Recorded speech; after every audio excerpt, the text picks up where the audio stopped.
तो एक आम आदमी पर इसका क्या असर पड़ेगा जो कि पहले ही टैक्स दे रहा है। इसी पर हम बात करेंगे। हमें ज्वाइन करें ज़ीशान मर्चेंट साहब जो कि टैक्स एक्सपर्ट हैं, उनको हम वेलकम कहते हैं। अस्सलाम वालेकुम ज़ीशान साहब। वालेकुम अस्सलाम। ज़ीशान साहब, अब जब IMF ये शराइत आयद कर रहा है टैक्सेस की नई स्लेब्स के साथ, और वो ये कह रहा है कि तनख्वाहदार तबका जो कि ऑलरेडी टैक्स दे रहा है उससे मजीद टैक्स की वसूली की जाएगी, तो जो तनख्वाहदार तबका टैक्स दे रहा है वो मजीद कितना टैक्स देगा और उससे वो कितने बोझ तले दब जाएगा टैक्सेस के?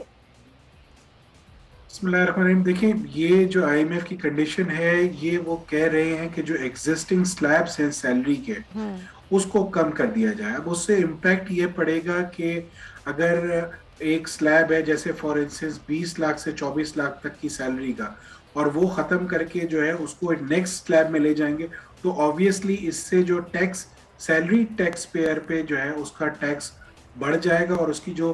घर ले जाने वाली तनख्वाह जिसको हम टेक होम सैलरी कहते हैं उस पर यकीनन फ़र्क आएगा। और मैं समझता हूँ कि ये ना सिर्फ एक ऐसा मुतालबा है कि जो कि नाजायज़ है, बल्कि ऑलरेडी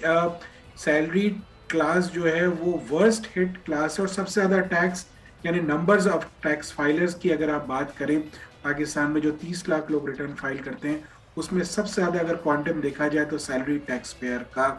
क्वांटम है। तो अगर ये जो डिमांड जो IMF कर रहा है, इसको ना सिर्फ गवर्नमेंट ऑफ पाकिस्तान को इसको रेजिस्ट करना चाहिए, बल्कि उन्हें इसकी एक लॉजिकल एक्सप्लेनेशन देनी चाहिए कि जो पाकिस्तान का टोटल टैक्स रेवेन्यू जो है, जो भी कलेक्ट होता है हमारा, जैसे पिछले साल 4.8 ट्रिलियन के करीब था, और इस दफा हमारा जो हदफ है 5.8 ट्रिलियन का, उसका मोर देन 80% जो टैक्स रेवेन्यू कलेक्शन है वो तो जो है वो तकरीबन 1000 कंपनियां देती हैं पाकिस्तान की,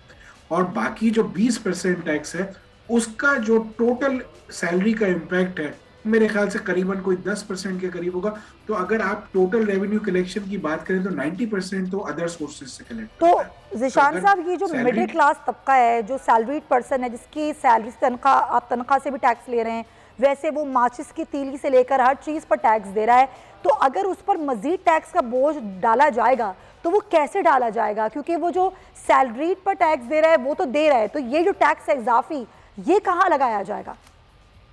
असल में ये जो इस वक्त जो सैलरी के जो टैक्सेशन का रिजीम है उसमें ये प्रोग्रेसिव टैक्स होता है, यानी अगर आपकी 6 लाख से 10 लाख तक तनख्वाह है तो इतने टैक्स लगेगा, 10 लाख से 15 लाख है तो इतना लगेगा। ये वेरियस स्लैब्स हैं, इन स्लैब्स को कम करने की बात की जा रही है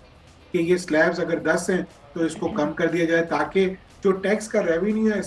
इससे मैं नहीं समझता कि कोई बहुत ज्यादा फर्क पड़ेगा टैक्स के रेवेन्यू में। यकीनन FBR को और गवर्नमेंट ऑफ पाकिस्तान को चाहिए कि ना सिर्फ इसको रेजिस्ट करें जैसा मैंने पहले कहा, बल्कि इसकी लॉजिकल रीजनिंग दें तो ये टैक्स नहीं लगेगा, क्योंकि अदरवाइज होगा ये कि जो टेक होम सैलरी है वो कम हो जाएगी, जिससे फिर अल्टीमेटली जो है कुव्वत खरीद कम होगी और यकीनन उसके घर का खर्चा कम नहीं चल पाएगा। तो सब्सक्राइब करें और बेल दबाएं ताकि कोई खबर रह न जाए।